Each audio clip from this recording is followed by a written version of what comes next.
Welcome to Pindar Poetry. We hope you learned something new.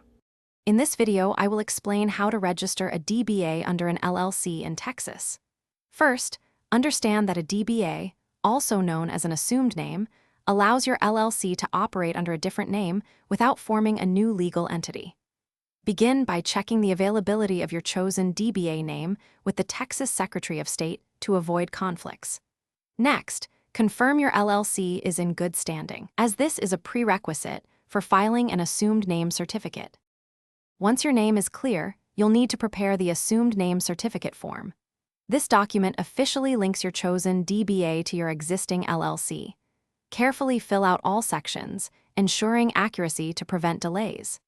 After completion, submit the form to the Texas Secretary of State.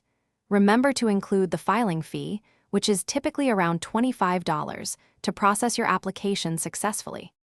After filing with the state, you must also file your assumed name certificate with the county clerk in each county where your LLC conducts business. This local registration is crucial for full compliance.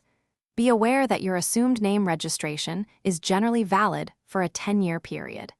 It's important to set a reminder to renew your DBA before its expiration to maintain continuous legal use of the name. Registering a DBA offers significant advantages, allowing your LLC to operate various brands or businesses under a single legal structure. This provides immense flexibility for marketing and expanding your ventures without the complexity of forming new LLCs. It's a smart move for growth. For more insights on financial growth and managing your money effectively, check the description below for a link to a highly recommended book and other valuable deals.